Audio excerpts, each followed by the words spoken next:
살려줘. 나 치매 아니야. 딸에게 내 모든 재산을 줬는데 내가 무슨 죄가 있냐고. 몇 달 전이었다. 딸은 내게 서류를 내밀었다. 엄마, 여기 서명만 하시면 돼요. 딸 지혜가 내민 서류 뭉치를 보며 나는 가슴이 철렁했다. 요양원 입소 동의서, 옆에 앉은 젊은 여자, 윤서라고 했던가. 딸의 사업 파트너라며 소개받은 그녀가 환하게 웃으며 말했다. 어머님, 정말 좋은 곳이에요. 제 친구 어머니도 거기 계시는데 너무 만족하신대요. 나는 펜을 쥔 손이 떨렸다. 지혜야, 엄마가 그렇게 짐이 되니? 엄마, 무슨 말씀을. 엄마, 건강 생각해서 그러는 거잖아요. 요즘 자꾸 깜빡하시고 가스불도 몇 번 안 끄셨잖아요. 그건 한두 번 있었던 일인데 68이면 누구나 그럴 수 있는 거 아닌가. 하지만 딸의 단호한 표정에 나는 더 이상 말을 잇지 못했다. 평생 모은 돈으로 딸의 카페 사업을 밀어준 게 엊그제 같은데 딸이 성공하는 모습만 보면 된다고 생각했는데 알았어. 내가 그렇게 원한다면 떨리는 손으로 서명을 했다. 5군데나. 지혜가 서류를 챙기며 환하게 웃었다. 엄마, 감사해요. 짐은 제가 다 정리해 드릴게요. 내일 모레 입소 날짜니까 편하게 계세요.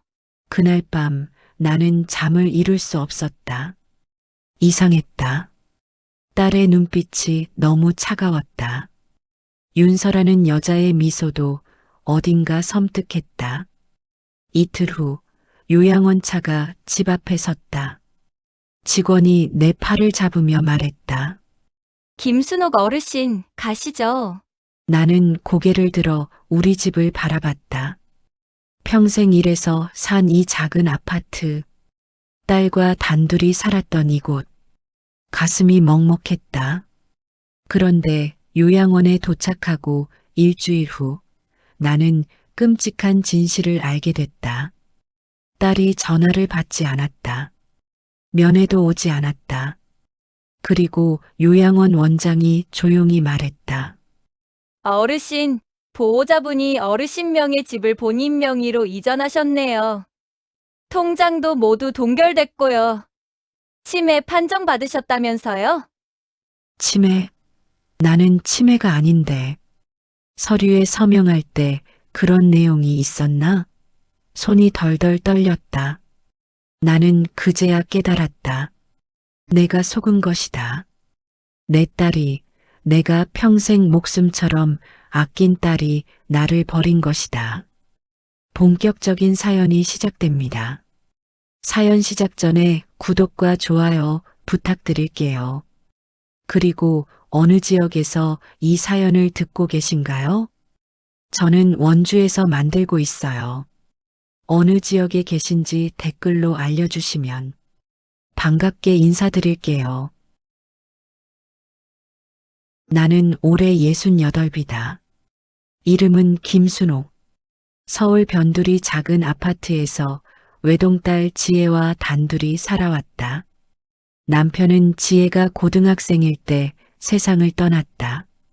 갑작스러운 심장마비였다. 장례식을 치르고 나니 통장엔 빚만 남아 있었다. 남편이 사업한답시고 여기저기 손댄 돈들이 고스란히 빚이 되어 돌아왔다. 보험도 없었다. 그때부터 나는 정신없이 일했다. 새벽 4시에 일어나 시장 식당에서 아침 장사를 도왔다. 설거지며 청소며 가리지 않았다. 오전 11시까지 일하고 집에 와서 잠깐 쉬었다가 오후 2시부터는 아파트 단지 청소 일을 했다. 저녁엔 동네 슈퍼마켓에서 4시간 더 일했다. 일요일엔 부잣집 가사도우미로 나갔다. 그렇게 10년을 일했다. 손은 거칠어지고 허리는 굽었다. 무릎이 아파서 계단을 오르내릴 때마다 신음이 났지만 나는 이를 악물었다. 딸 하나만 잘 키우면 된다고 생각했다. 지혜는 착한 아이였다. 공부도 잘했다. 대학도 장학금 받아가며 다녔다. 아르바이트도 하겠다고 했지만 나는 손사래를 쳤다. 너는 공부만 하고 엄마가 다 할 테니 걱정 말라고 했다. 그게 내 자랑이었다. 내 딸은 나처럼 고생하면 안 된다고 입에 달고 살았다. 지혜가 대학을 졸업하고 회사에 취직했을 때 나는 눈물을 흘렸다. 드디어 내 고생이 빛을 보는구나 싶었다. 하지만 지혜는 회사 생활이 맞지 않았나 보다. 1년도 안 돼서 그만뒀다. 그리고 카페를 하고 싶다고 했다. 엄마, 내가 정말 하고 싶은 거라며 좋은 자리에 제대로 차리면 잘 될 거라고 했다. 나는 평생 모은 돈을 꺼냈다. 예금도 해지하고 집도 담보로 대출을 받았다. 1억 5천만 원. 딸이 원하는 거라면 뭐든 해주고 싶었다. 지혜는 눈물을 흘리며 안기면서 꼭 성공해서 보답하겠다고 약속했다. 그런데 6개월 후 지혜가 새로운 사람을 데려왔다. 30살쯤 되어 보이는 젊은 여자 윤서였다. 지혜는 그녀를 사업 파트너라고 소개했다. 경영학을 전공하고 카페 프랜차이즈 본부에서 5년 일한 능력 있는 사람이라고 했다. 윤서는 공손하게 인사했다. 처음 뵙는다며 지혜한테 어머님 이야기를 정말 많이 들었다고 했다. 하얗고 갸름한 얼굴에 단정한 옷차림. 어딘가 도시적이고 세련된 인상이었다.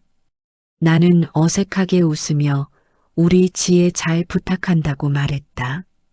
그때부터 지혜는 집에 거의 없었다. 윤서와 함께 카페 일로 바빴다. 가끔 집에 오면 피곤한 얼굴로 밥만 먹고 들어가 잤다. 나는 뭐라 하지 않았다. 열심히 사는 거니까 좋은 거니까 하고 넘어갔다.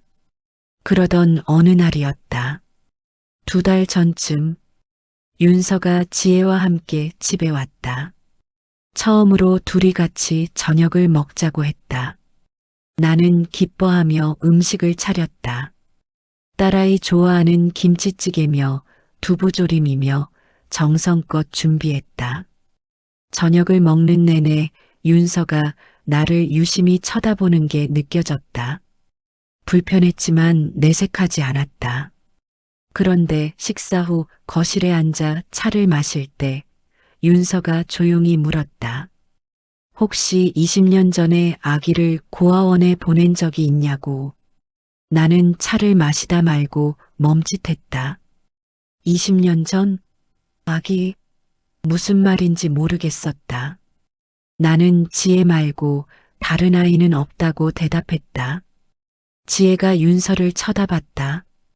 둘 사이에 묘한 침묵이 흘렀다. 그리고 윤서가 다시 웃으며 자기가 착각했나 보다며 사과했다. 그날 이후로 뭔가 이상했다. 지혜가 나를 대하는 태도가 조금씩 차가워졌다.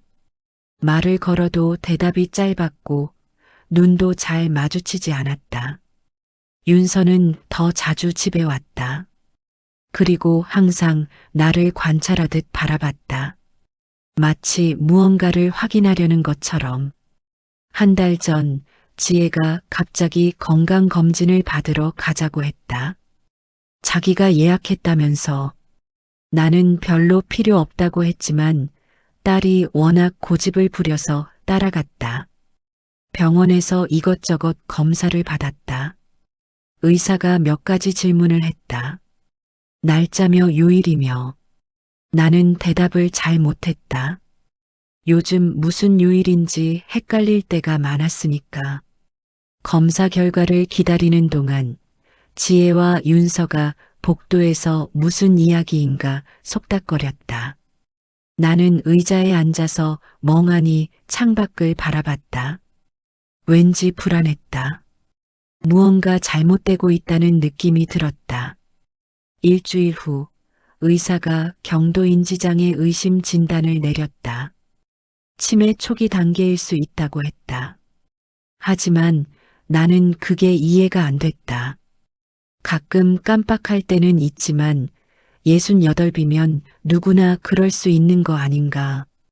장도 보고 청소도 하고 다 잘만 하는데. 그런데 그날 이후로 딸의 태도가 확 바뀌었다. 나를 볼 때마다 걱정스러운 표정을 지었다.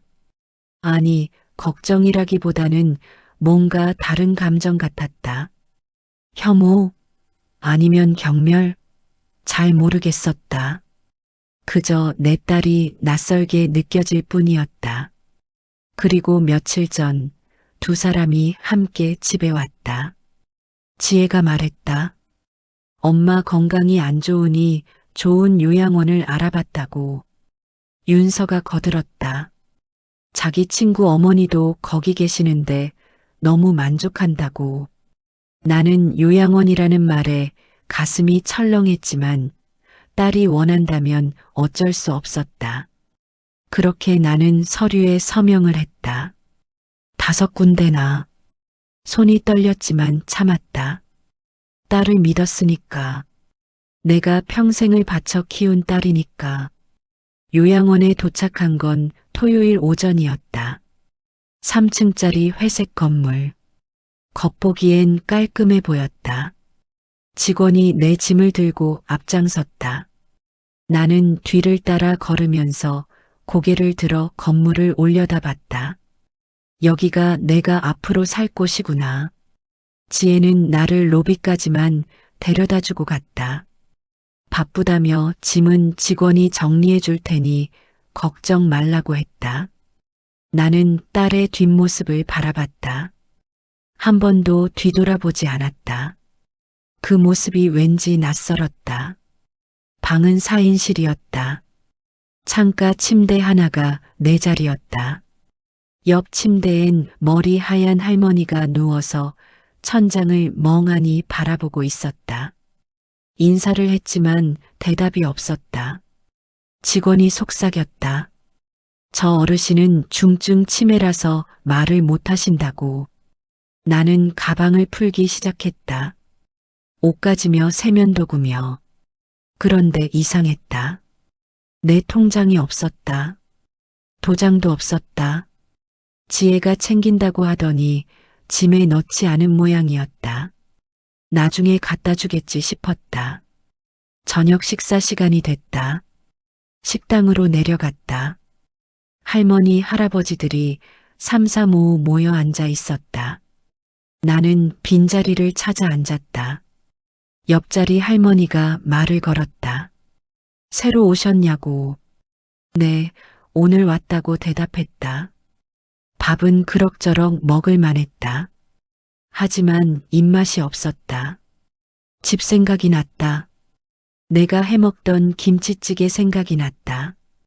지혜랑 둘이 밥 먹던 작은 식탁 생각이 났다. 가슴이 답답했다. 밤에 지혜한테 전화를 걸었다. 연결음이 길게 울렸다. 받지 않았다. 다시 걸었다. 또 받지 않았다. 바쁜가 보다 생각하고 문자를 보냈다. 지혜야, 엄마 잘 도착했어. 전화 좀 해줘. 답장은 오지 않았다. 다음 날 아침 원장실로 호출을 받았다. 뭔가 서류를 작성해야 한다고 했다. 원장은 50대쯤 되어 보이는 여자였다. 차를 한 잔 권하고는 천천히 말을 꺼냈다. 어르신 보호자분이 연락이 잘 안 되는데 혹시 다른 연락처가 있냐고 물었다. 나는 고개를 저었다. 딸밖에 없다고. 원장이 난처한 표정을 지었다. 그러면서 조심스럽게 물었다. 혹시 재산 관련해서 보호자분과 이야기 나눈 게 있냐고. 무슨 말인지 몰라서 멍하니 쳐다봤다. 원장이 서류 한 장을 내밀었다. 집 소유권 이전 등기부등본이었다. 내 이름으로 되어 있던 집이 지혜 이름으로 바뀌어 있었다. 날짜는 내가 서명한 그날이었다. 머리가 하얗게 변했다. 이게 무슨 일인가? 나는 집을 넘긴다는 이야기를 들은 적이 없는데 요양원 입소 동의서에만 서명한 줄 알았는데 원장이 계속 말했다. 통장도 모두 동결됐다고. 보호자가 치매 환자 재산 보호 차원에서 조치를 취한 것 같다고. 그러니 요양원비는 보호자가 납부할 거라고. 치매 환자? 나는 치매가 아닌데. 경도인지장애 의심 진단을 받긴 했지만 그건 확정도 아니었는데 나는 원장에게 항의했다. 나는 멀쩡한 사람이라고. 내 재산을 왜 맘대로 처리하냐고. 원장은 난처한 표정으로 서류를 한 장 더 꺼냈다. 성년 후견인 신청서였다. 지혜가 내 후견인으로 지정됐다. 법원 허가까지 받았다. 나는 법적으로 판단 능력이 없는 사람이 된 것이었다. 손이 떨렸다. 숨이 막혔다. 이게 대체 무슨 일인가? 내 딸이 나한테 이럴 수가 있나? 평생을 바쳐 키운 내 딸이 원장실을 나와 복도를 비틀거리며 걸었다. 다시 지혜한테 전화를 걸었다. 이번에도 받지 않았다. 10번을 걸었다. 받지 않았다. 문자를 보냈다. 지혜야, 이게 무슨 일이니? 엄마한테 설명 좀 해줘. 답장은 없었다. 방으로 돌아와 침대에 주저앉았다. 눈물이 났다. 억울했다. 분했다. 하지만 그보다 더한 감정이 있었다. 배신감. 내가 세상에서 가장 믿었던 사람한테 버림받았다는 느낌. 창밖을 바라봤다. 회색 하늘이 보였다. 가을이 깊어가고 있었다. 나뭇잎이 떨어지고 있었다. 나도 저 낙엽처럼 버려진 건가? 쓸모없어진 늙은이처럼. 저녁 때 식당에 내려갔다. 밥을 먹을 수가 없었다. 옆자리 할머니가 물었다. 괜찮냐고. 어디 아프냐고. 나는 고개를 저었다. 괜찮다고 거짓말을 했다. 밤에 잠이 오지 않았다. 천장만 바라봤다. 지혜가 어렸을 때 생각이 났다. 내 손을 꼭 잡고 엄마 사랑해요 하던 모습. 대학 합격증을 들고 와서 엄마 덕분이에요 하던 모습. 카페 오픈하고 나서 엄마 없었으면 못했어요 하던 모습. 그게 다 거짓이었나? 아니면 언제부터 마음이 변한 건가? 윤서가 나타난 이후부터였나? 그 여자가 20년 전 아기 이야기를 꺼냈을 때부터 뭔가 이상했다. 20년 전 나는 기억을 더듬었다. 그때 무슨 일이 있었나? 지혜가 중학생이었을 때, 남편이 살아있을 때, 그때 남편이 갑자기 아기를 데려온 적이 있었다. 친척 아이라면서, 잠깐 맡아야 한다면서, 나는 그때 정신이 없었다. 시장 일하랴, 집안일 하랴. 아기까지 돌볼 여력이 없었다. 남편한테 빨리 데려가라고 했다. 며칠 후 남편이 아기를 데리고 나갔다. 어디로 갔는지는 몰랐다. 물어보지도 않았다. 설마 그 아기가 윤서인가? 그렇다면 윤서는 대체 누구인가? 왜 나를 원망하는 것처럼 보는 건가? 머릿속이 복잡했다. 뭔가 큰 오해가 있는 것 같았다. 하지만 증명할 방법이 없었다. 나는 그냥 갇힌 것이었다. 이 요양원에 내 딸이 날 가둔 것이었다. 일주일이 지났다. 지혜는 여전히 전화를 받지 않았다. 문자도 읽지 않았다. 읽음 표시조차 뜨지 않았다. 나는 매일 아침 일어나자마자 휴대폰을 확인했다. 혹시나 싶어서 하지만 아무것도 없었다. 요양원 생활은 견디기 힘들었다. 아침 6시 기상, 단체 체조, 식사, 그리고 또 식사. 그게 전부였다. 밖에 나갈 수도 없었다. 외출하려면 보호자 동의가 필요하다고 했다. 지혜가 허락하지 않으면 나는 나갈 수 없었다. 방 동료들과도 어울리기 힘들었다. 다들 치매가 심하거나 거동이 불편한 분들이었다. 대화가 통하지 않았다. 창가 침대 할머니는 하루 종일 누워서 헛소리만 했다. 밤마다 누군가를 찾으며 울부짖었다. 나는 잠을 잘 수가 없었다. 사흘째 되던 날 나는 요양원 현관까지 가봤다. 그냥 밖 공기라도 쐬고 싶어서. 하지만 직원이 막아섰다. 어르신, 어디 가세요? 잠깐 밖에 나가고 싶다고 했다. 안 된다고 했다. 보호자 허락 없이는 외출이 불가능하다고. 나는 항의했다. 나는 멀쩡한 사람인데 왜 감금하냐고. 직원이 난처한 표정을 지었다. 규정이라고 했다. 치매 환자는 안전을 위해 무단 외출이 금지되어 있다고. 나는 치매 환자가 아니라고 소리쳤다.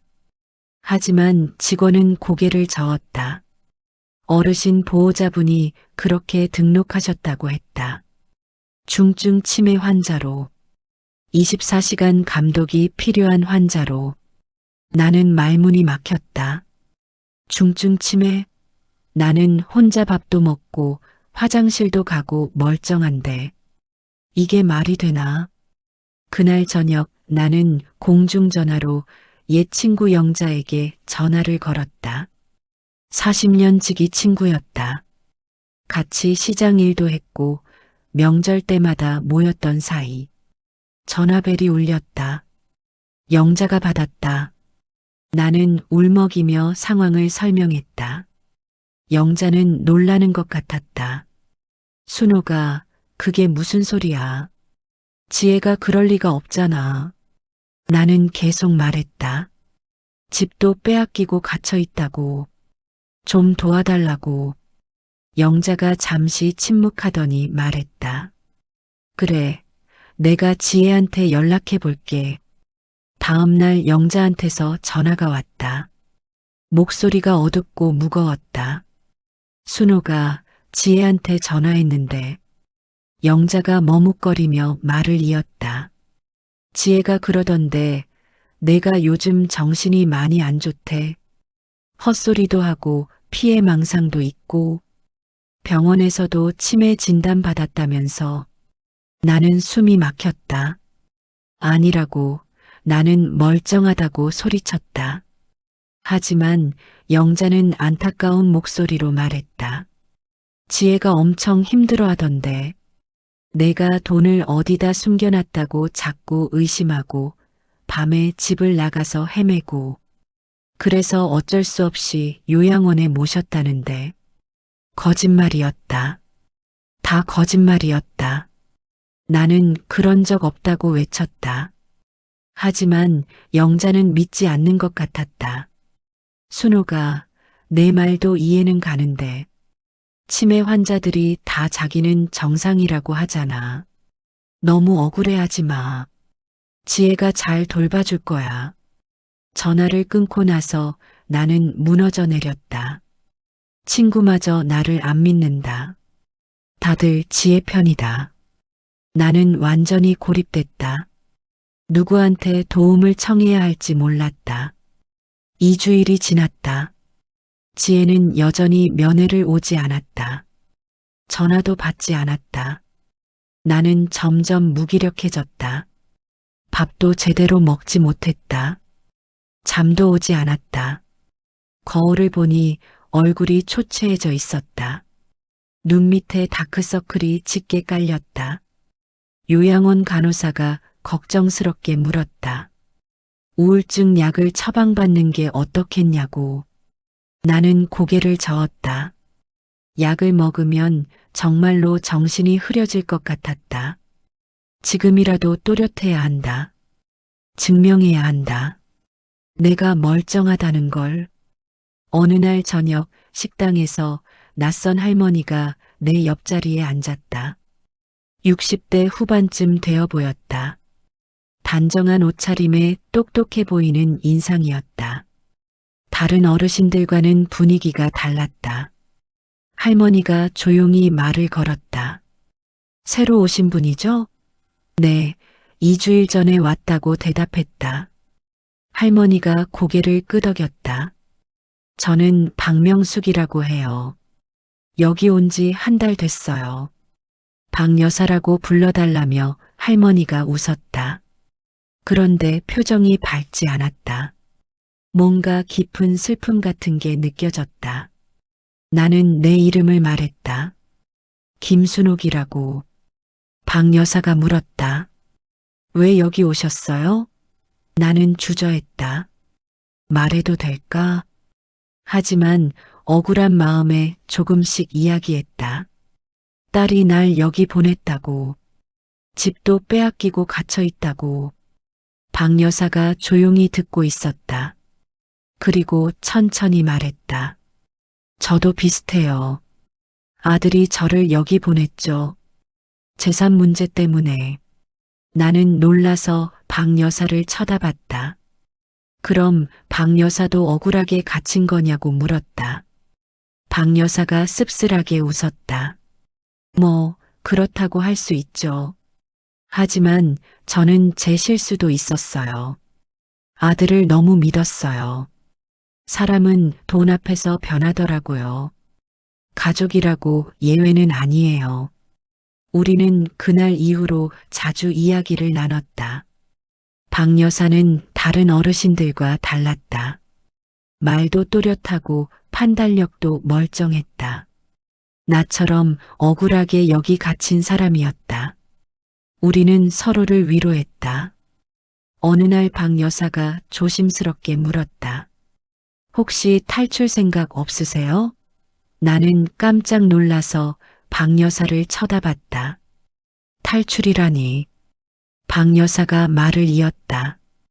우리가 여기서 썩을 순 없잖아요. 진실을 밝혀야죠.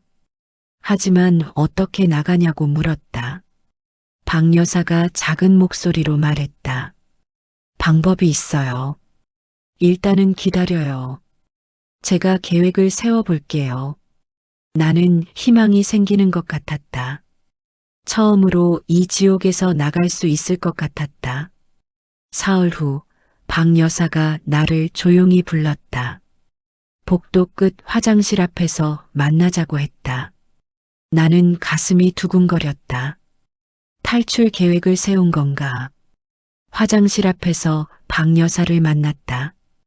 주변을 살피더니 작은 목소리로 말했다. 내일 오전 10시에 1층 물리치료실로 오세요. 그때 직원들이 교대하는 시간이에요. 제가 현관 쪽 직원을 불러낼 테니 그때 나가면 돼요. 하지만 나가서 어디로 가냐고 물었다. 박 여사가 대답했다. 일단 경찰서로 가요. 우리가 억울하게 갇혀 있다고 신고하는 거예요. 나는 고개를 끄덕였다. 그래, 그게 맞다. 경찰이 도와줄 것이다. 그날 밤 나는 잠을 이루지 못했다. 내일이면 여기서 나갈 수 있다. 경찰에게 모든 걸 말할 수 있다. 지혜가 뭘 했는지, 내가 얼마나 억울한지.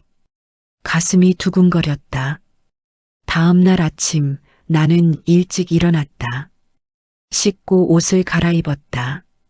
평소보다 단정하게 꾸몄다. 경찰서에 가려면 제대로 된 모습이어야 했다. 거울을 보니 초췌한 얼굴이었지만 눈만은 또렷했다. 10시가 다가왔다. 나는 1층으로 내려갔다. 물리치료실 앞에 박 여사가 서 있었다. 우리는 눈빛을 교환했다. 박 여사가 고개를 끄덕였다. 이제 시작이라는 신호였다. 박 여사가 간호사실 쪽으로 걸어갔다. 큰 소리로 뭔가를 외치기 시작했다. 2층에서 누가 쓰러졌다고, 빨리 와야 한다고. 직원 2명이 황급히 계단으로 뛰어갔다. 현관 쪽 직원도 뒤따라 올라갔다. 지금이었다. 나는 빠르게 현관으로 걸어갔다. 심장이 미친 듯이 뛰었다. 문이 보였다. 저 문만 나가면 자유다. 손을 뻗어 문고리를 잡았다. 그런데 갑자기 누군가 내 팔을 잡았다. 깜짝 놀라 돌아보니 원장이 서 있었다. 차가운 표정이었다. 어르신, 어디 가시려고요? 나는 당황했다. 말이 나오지 않았다. 원장이 계속 말했다. 밖에 나가시면 안 돼요. 위험해요. 보호자분한테 연락드려야겠네요. 박 여사가 달려왔다. 나를 놔달라고 소리쳤다. 우리는 나갈 권리가 있다고. 하지만 원장은 냉정하게 말했다. 2분 다 치매 환자로 등록돼 있어요. 무단 외출은 불가능합니다. 다시 방으로 돌아가세요. 직원들이 우리를 에워쌌다. 팔을 붙잡혔다. 나는 발버둥 쳤다. 놔달라고 소리쳤다. 하지만 소용없었다. 우리는 강제로 끌려갔다. 각자 방으로. 방에 도착하니 문이 잠겼다. 밖에서 자물쇠 잠그는 소리가 들렸다. 나는 문을 두드렸다. 놔달라고 외쳤다. 하지만 아무도 대답하지 않았다. 1시간쯤 지났을까? 원장이 들어왔다. 뒤에 의사 1명이 따라왔다. 원장이 말했다. 어르신, 진정제 좀 맞으셔야겠어요. 흥분하시면 안 돼요. 나는 뒤로 물러났다. 싫다고 소리쳤다. 나는 약 안 맞을 거라고.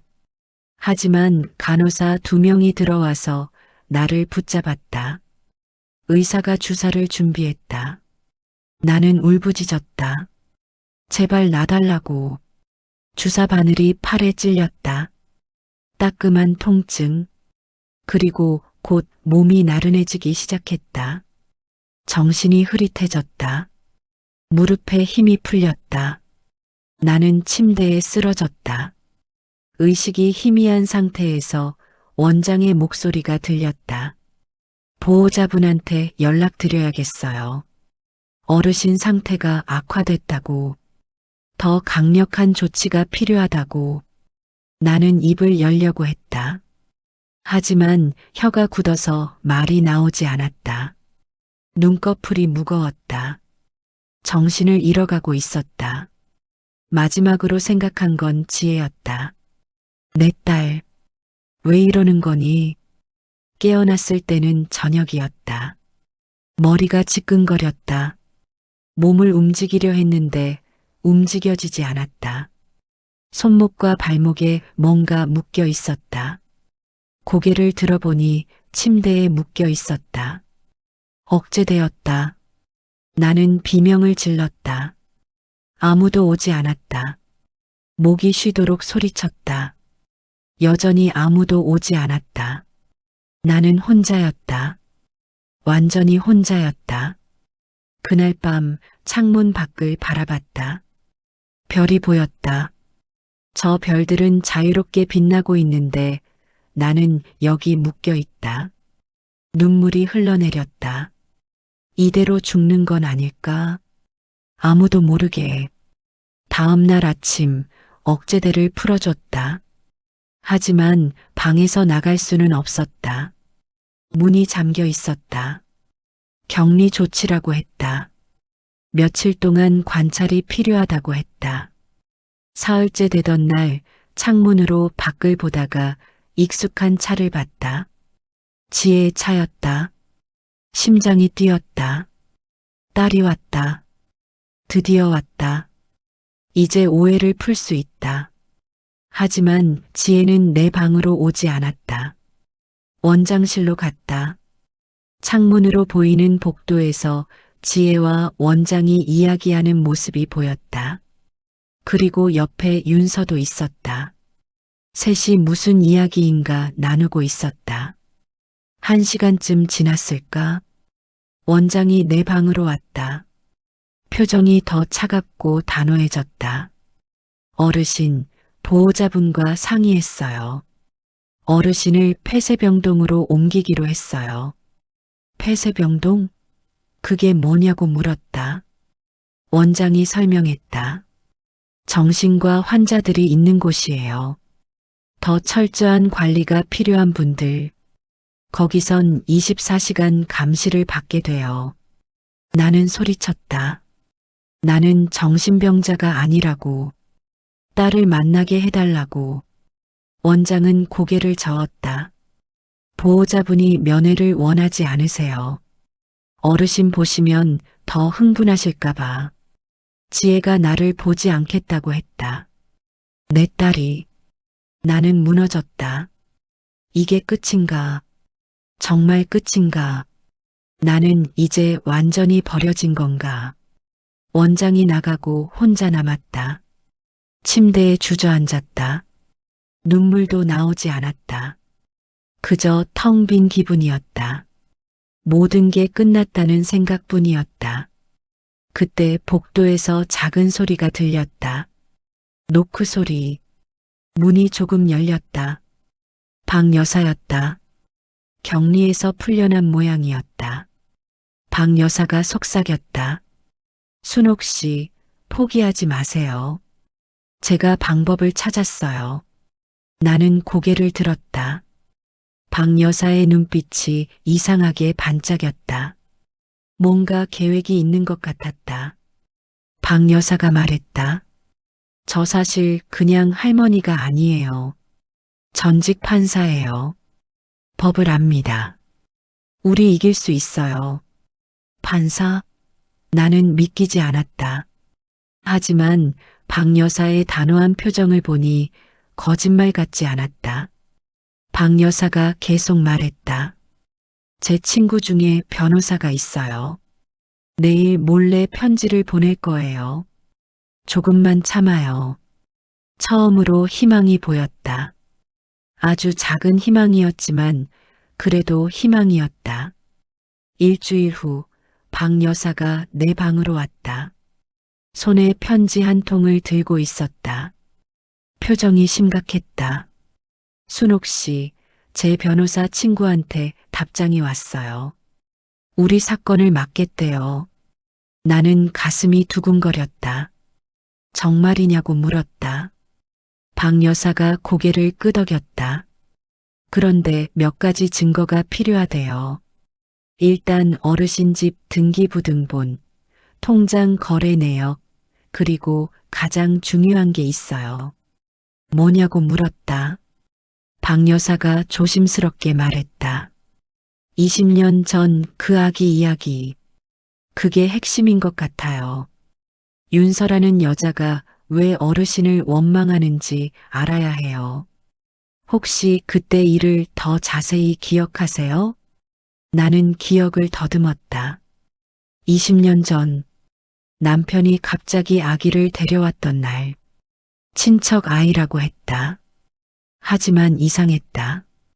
남편 친척 중에 그때 아기를 낳은 사람이 없었다.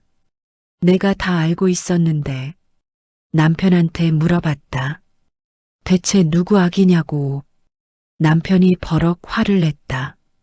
쓸데없는 걱정 말고 며칠만 돌보라고. 금방 데려갈 거라고. 나는 더 이상 묻지 못했다. 남편 성질을 알았으니까. 며칠 후 남편이 아기를 데리고 나갔다. 어디로 가는지 물었다. 남편이 대답하지 않았다. 그냥 나가버렸다.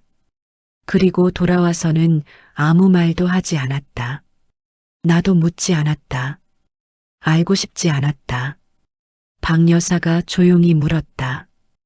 혹시 남편분이 외도를 한 적은 없었나요? 나는 멈칫했다. 외도? 생각해 본 적 없었다. 아니, 생각하고 싶지 않았다. 하지만 지금 생각해보니 그때 남편이 이상했다. 밤늦게 들어올 때가 많았다. 술 냄새를 풍기며 전화도 자주 받았다. 누구냐고 물으면 사업 관계자라고 했다. 나는 믿었다. 아니, 믿으려고 했다. 의심하고 싶지 않았다. 박 여사가 말했다. 제 친구 변호사가 조사를 시작했어요. 20년 전 고아원 기록을 찾아보고 있대요. 김순옥이라는 이름으로 등록된 아이가 있는지 며칠 안에 결과가 나올 거예요. 나는 불안했다. 만약 정말로 그 아기가 내 이름으로 고아원에 갔다면 그럼 윤서는 나를 자기 친엄마라고 믿고 있는 건가? 하지만 나는 그 아이를 버리지 않았는데 남편이 데려간 건데. 사흘 후 박 여사가 다시 왔다. 얼굴이 창백했다. 순옥 씨 찾았어요. 20년 전 서울 은평구 소재 고아원에 김순옥의 딸로 등록된 아이가 있어요. 그 아이가 윤서예요. 숨이 막혔다. 내 이름으로? 왜? 박 여사가 서류를 보여줬다. 고아원 입소 기록이었다. 보호자 없음. 친모 김순옥. 친모가 양육 포기. 나는 서류를 보며 손이 떨렸다. 이게 대체 무슨 일인가? 박 여사가 계속 말했다. 더 충격적인 게 있어요. 친부 기록란이 공란이에요. 하지만 아이를 고아원에 데려간 사람은 남성이었대요. 신분증 복사본이 있는데 어르신 남편분 이름이에요. 남편이 내 이름으로 아기를 고아원에 맡긴 거였나? 왜? 도대체 왜? 머리가 혼란스러웠다. 이해할 수 없었다. 남편이 왜 그런 짓을 한 건가? 박 여사가 조심스럽게 말했다.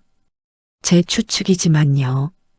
그 아이가 남편분의 외도로 생긴 아이가 아닐까요? 그래서 어르신 이름으로 버린 거예요. 진짜 친모는 숨기고 나중에 문제가 생기면 어르신 탓으로 돌리려고. 나는 무너져 내렸다. 그럴 수가. 남편이 날 이용한 건가? 자기 외도로 생긴 아이를 내 이름으로 버린 건가? 그럼 윤서는 평생 나를 자기를 버린 친엄마라고 원망하며 산 건가? 갑자기 모든 게 이해됐다. 윤서가 나를 쳐다보던 그 눈빛, 증오와 복수심, 20년 전 아기 이야기를 꺼냈을 때 지혜와 나눈 눈빛, 그리고 그 이후로 달라진 지혜의 태도, 지혜도 오해하고 있는 거였다. 윤서가 자기 언니라고 믿고 있는 거였다. 엄마가 다른 딸을 낳고 버렸다고. 그래서 둘이 힘을 합쳐 나를 벌주려는 거였다. 박 여사가 내 어깨를 두드렸다. 순옥 씨, 이제 증명할 수 있어요. DNA 검사를 하면 돼요.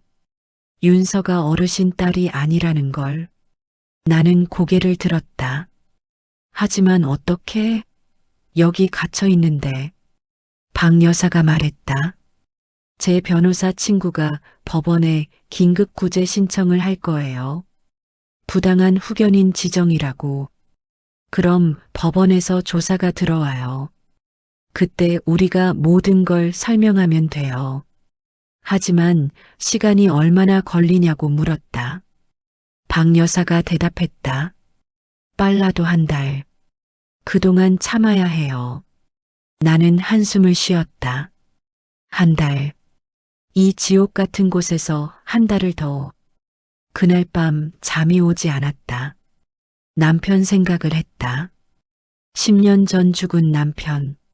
심장마비로 갑자기 갔던 남편. 그때 남편이 뭔가 말하려 했었다. 나는 듣지 않았다. 빈 이야기일 줄 알았으니까. 설마 그때 고백하려 했던 건가? 외도 사실을, 아이 이야기를. 하지만 말하지 못하고 죽었다.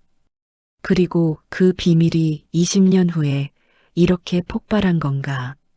일주일 후 박 여사가 급하게 내 방으로 왔다.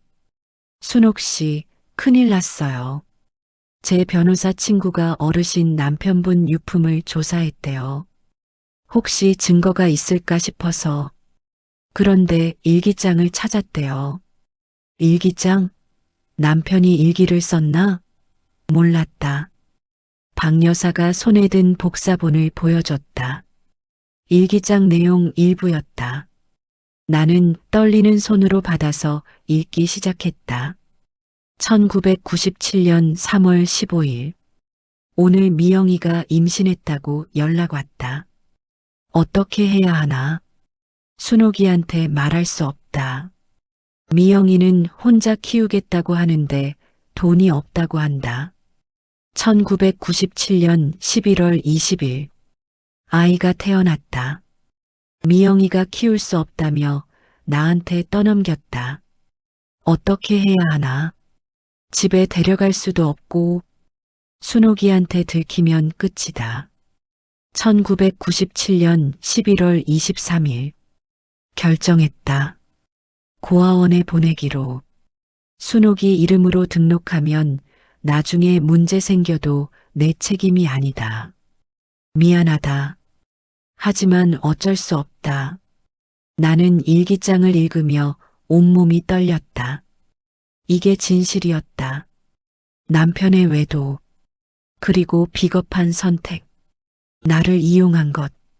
눈물이 주르륵 흘러내렸다. 억울했다. 분했다. 배신감에 가슴이 찢어질 것 같았다.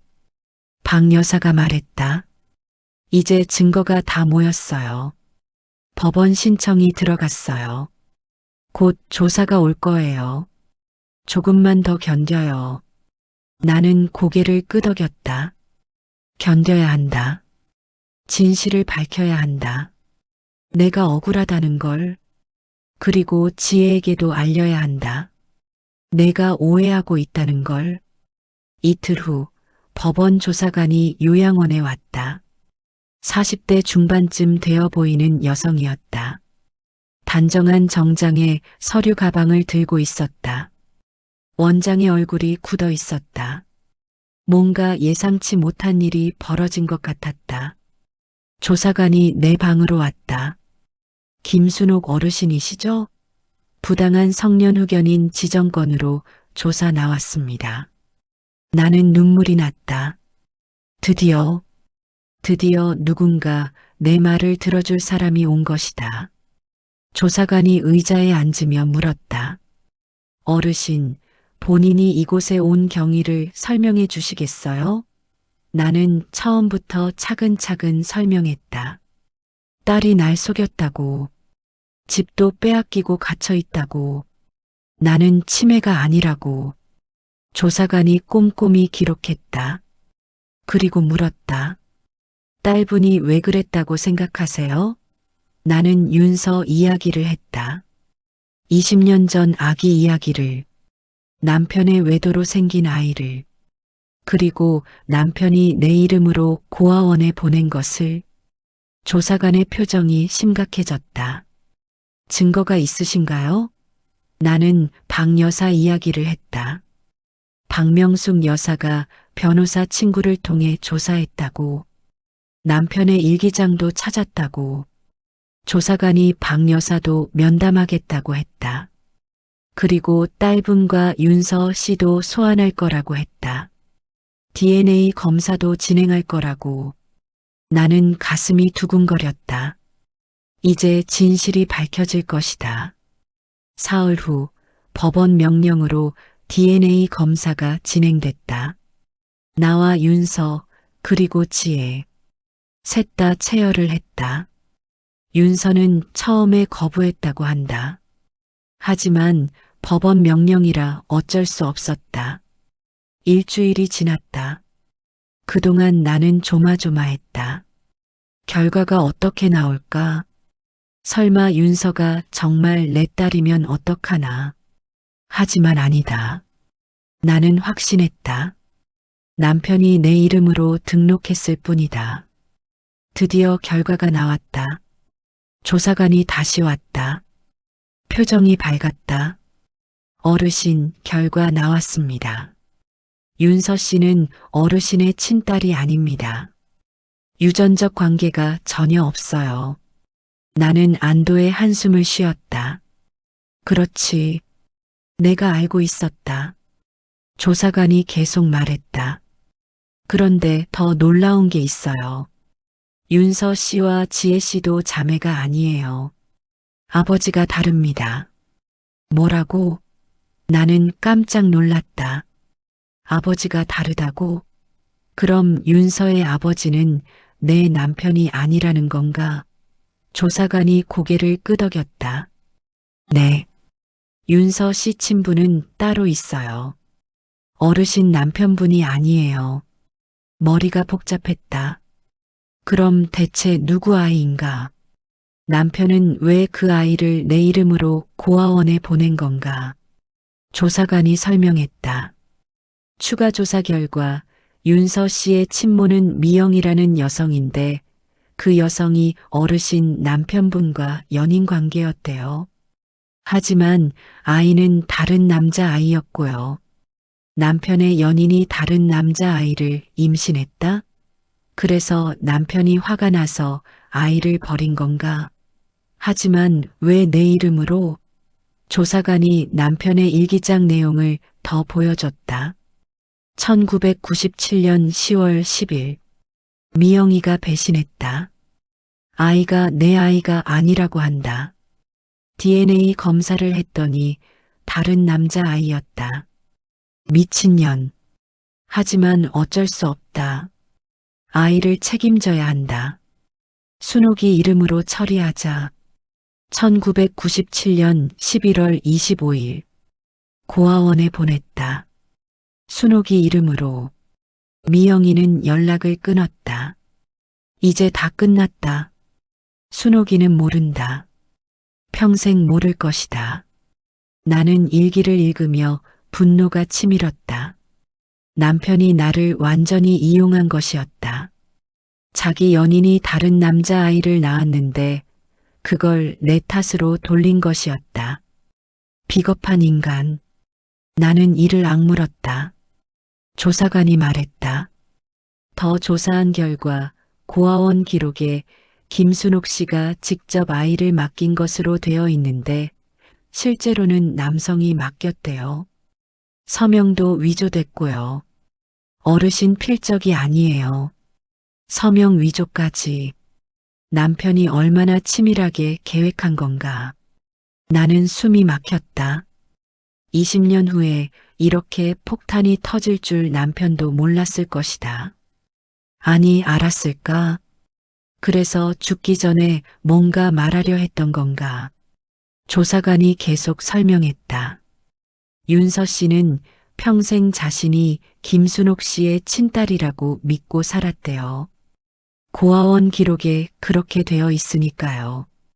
그래서 어르신을 원망했고 우연히 지혜 씨를 만나서 언니라고 믿었고요. 지혜는 어떻게 생각하고 있냐고 물었다. 조사관이 어둡게 말했다. 지혜 씨는 충격받은 것 같아요. 윤서 씨와 함께 어머니께 복수하려 했는데 알고 보니 다 오해였다는 걸 알고 지금 많이 혼란스러워하고 있어요. 나는 가슴이 아팠다. 내 딸. 오해 때문에 엄마를 배신한 내 딸. 하지만 동시에 화도 났다. 왜 나한테 직접 물어보지 않았나? 왜 윤서 말만 믿고 나를 버렸나? 조사관이 말했다. 법원에서 청문회를 열 거예요. 거기서 모든 당사자가 모여서 진실을 확인하고 성년후견인 지정을 취소할 거예요. 재산도 다 돌려받으실 수 있어요. 청문회 날짜가 잡혔다. 2주 후였다. 나는 그때까지 요양원에 있어야 했다. 하지만 이제 격리는 풀렸다. 자유롭게 돌아다닐 수 있었다. 폐쇄병동 이야기도 없던 일이 됐다. 박 여사를 만났다. 박 여사가 환하게 웃었다. 잘 됐어요, 순옥 씨. 이제 곧 나갈 수 있어요. 나는 박 여사한테 고마움을 표했다. 당신 없었으면 나는 평생 여기 갇혀 있었을 거라고. 박 여사가 말했다. 저도 이제 나갈 수 있을 것 같아요. 제 사건도 같이 조사되고 있거든요. 우리 둘 다 억울하게 갇혀 있었다는 게 밝혀졌어요. 나는 박 여사의 손을 잡았다. 우리 나가서 꼭 연락하고 지내자고. 청문회를 기다리는 2주는 길었다. 매일 창밖을 바라보며 그날을 기다렸다. 지혜를 만나면 뭐라고 말해야 하나? 윤서한테는 뭐라고 해야 하나? 생각이 복잡했다. 어느 날 밤 지혜한테서 문자가 왔다.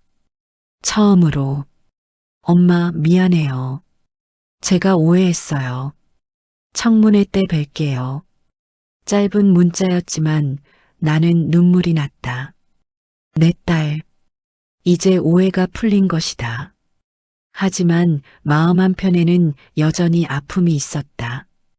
딸이 나를 의심했다는 것, 믿지 못했다는 것, 평생 함께 살았는데 윤서라는 낯선 여자 말을 더 믿었다는 것, 그게 가장 아팠다. 드디어 청문회 날이 왔다. 법원으로 가는 차 안에서 나는 긴장했다. 오늘 모든 게 끝날 것이다. 진실이 밝혀질 것이다. 그리고 나는 자유를 되찾을 것이다. 손을 꽉 쥐었다. 이제 시작이다. 법정에 들어섰을 때 심장이 미친 듯이 뛰었다. 방청석에 지혜가 앉아 있었다. 옆에 윤서도 있었다. 지혜는 고개를 숙이고 있었고 윤서는 창백한 얼굴로 멍하니 앞을 보고 있었다. 판사가 들어왔다. 50대 후반쯤 되어 보이는 남성이었다. 엄숙한 표정으로 서류를 살폈다. 그리고 청문회를 시작한다고 선언했다. 먼저 조사관이 조사 결과를 발표했다. DNA 검사 결과, 남편의 일기장 내용, 고아원 기록 위조 사실, 부당한 성년 후견인 지정, 모든 증거가 하나하나 제시됐다. 나는 숨을 죽이고 들었다. 판사가 윤서를 불렀다. 윤서가 증인석에 섰다. 판사가 물었다. 윤서 씨, 당신은 김순옥 씨가 침몰하고 믿었습니까? 윤서가 작은 목소리로 대답했다. 네. 고아원 기록에 그렇게 되어 있었습니다. 평생 그렇게 믿고 살았습니다. 판사가 다시 물었다.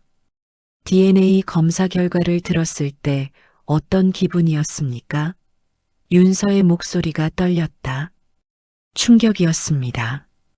제가 평생 원망했던 사람이 제 친엄마가 아니었다는 게, 그리고 제가 저지른 일들이. 윤서가 말을 잇지 못하고 고개를 떨구었다. 판사가 계속 물었다. 왜 김순옥 씨한테 복수하려 했습니까? 윤서가 눈물을 흘리며 대답했다. 저를 버렸다고 생각했습니다. 친엄마가 저를 고아원에 버렸다고. 평생 그 상처를 안고 살았습니다. 그래서 지혜 씨를 만났을 때 같은 엄마를 둔 자매라고 생각했고 함께 복수하기로 했습니다. 판사가 지혜를 불렀다. 지혜가 증인석에 섰다. 창백한 얼굴이었다. 눈이 퉁퇴 부어 있었다. 울었나 보다. 판사가 물었다. 지혜 씨, 당신은 왜 어머니를 요양원에 보냈습니까? 지혜가 떨리는 목소리로 대답했다. 윤서 언니 말을 믿었습니다. 엄마가 언니를 버렸다고. 그래서 화가 났습니다. 어떻게 자식을 버릴 수 있나 싶었습니다. 그래서 엄마한테 벌을 주려고. 판사가 날카롭게 물었다. 어머니한테 직접 물어보지는 않았습니까? 지혜가 고개를 떨구었다. 아니요. 물어보지 않았습니다. 윤서 언니 말만 믿었습니다. 엄마를 의심했습니다. 그게 제 잘못입니다. 지혜가 울기 시작했다. 방청석에서 흐느끼는 소리가 들렸다. 나도 눈물이 났다. 내 딸. 오해로 뭉쳐진 이 비극. 판사가 나를 불렀다. 증인석에 섰다. 다리가 떨렸다. 판사가 물었다. 김순옥 씨, 당신은 윤서 씨를 고아원에 보낸 적이 있습니까? 나는 또렷하게 대답했다. 없습니다. 저는 윤서 씨가 누군지도 몰랐습니다. 제 남편이 제 이름을 도용한 것입니다. 판사가 고개를 끄덕였다. 그리고 판결을 선언했다. 본 법원은 김순옥 씨에 대한 성년후견인 지정을 취소합니다. 김순옥 씨는 정상적인 판단 능력을 가지고 있으며 부당하게 재산을 빼앗겼습니다. 모든 재산은 즉시 원상복구됩니다. 방청석에서 박수 소리가 들렸다. 박 여사가 환하게 웃으며 박수를 쳤다. 나는 그 자리에 주저앉고 싶었다. 끝났다. 드디어 끝났다. 법정을 나오는데 지혜가 달려왔다. 엄마 하고 부르며 내 앞에 무릎을 꿇었다. 엄마 미안해요. 정말 미안해요. 제가 엄마를 의심했어요. 제가 오해했어요. 용서해 주세요. 나는 지혜를 내려다봤다. 내 딸. 평생을 바쳐 키운 내 딸. 화가 났다. 억울했다. 하지만 동시에 가슴이 아팠다. 이 아이도 피해자다. 오해 때문에 엄마를 배신한 것이다. 나는 천천히 손을 뻗어 지혜의 머리를 쓰다듬었다. 일어나. 지혜가 고개를 들었다. 눈물 범벅이 된 얼굴이었다. 나는 말했다. 내가 오해한 건 엄마도 안다. 하지만 지혜야, 왜 엄마한테 직접 물어보지 않았니? 왜 날 믿지 않았니? 지혜가 울며 대답했다. 죄송해요. 제가 잘못했어요. 엄마를 믿었어야 했는데. 나는 한숨을 쉬었다. 그래. 이제 알았으면 됐다. 가족은 서로를 믿어야 한다는 걸. 윤서가 멀찍이 서 있었다. 나는 윤서를 쳐다봤다. 윤서가 고개를 숙였다. 나는 윤서에게 다가갔다. 윤서가 떨리는 목소리로 말했다. 죄송합니다. 제가 오해했습니다. 어르신한테 끔찍한 짓을 했습니다. 나는 윤서를 바라봤다. 이 아이도 피해자다. 평생을 버려졌다는 상처를 안고 산 아이. 남편이 만든 비극의 희생자. 나는 조용히 말했다. 윤서야, 너도 잘못은 없어. 내가 평생 상처받으며 산 거 엄마도 안다. 윤서가 고개를 들었다. 눈물이 그렁그렁했다. 나는 계속 말했다. 너의 친엄마는 내가 아니야. 하지만 내가 원한다면 나는 내 엄마가 되어줄 수 있어. 법적으론 남이지만 마음으론 딸로 받아들일 수 있어. 윤서가 울음을 터뜨렸다. 와락 내게 안겼다. 어르신 죄송해요. 정말 죄송해요. 나는 윤서를 안았다. 그리고 지혜도 불렀다. 지혜도 와서 우리를 안았다. 새 모녀가 한참을 울었다. 법원 복도에서 지나가는 사람들이 쳐다봤지만 신경 쓰지 않았다. 우리는 그저 울었다. 오해와 상처를 씻어내듯이. 며칠 후 집으로 돌아왔다. 2개월 만이었다. 문을 열고 들어서니 집 냄새가 났다.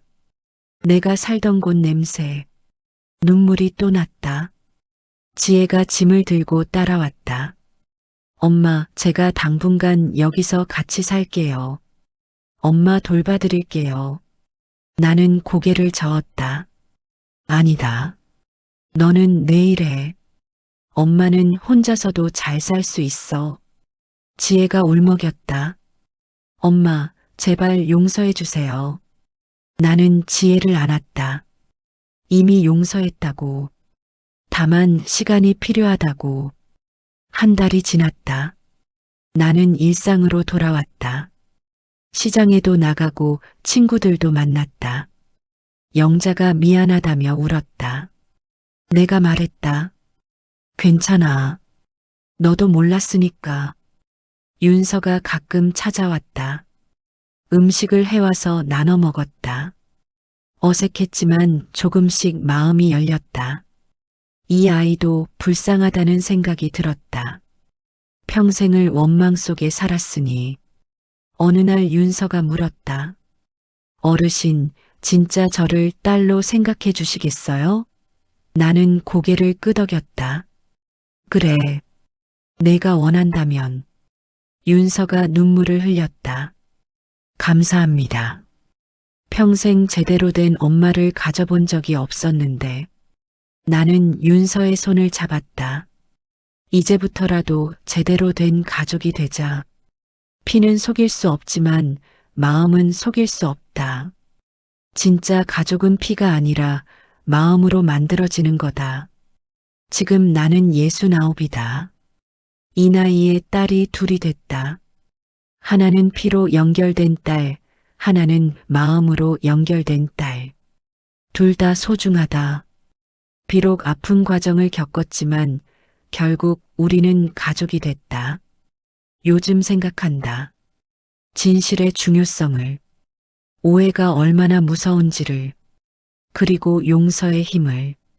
미워하고 원망하는 것보다 용서하고 받아들이는 게 얼마나 평화로운지. 남편은 죽었지만 남편이 남긴 상처는 치유됐다.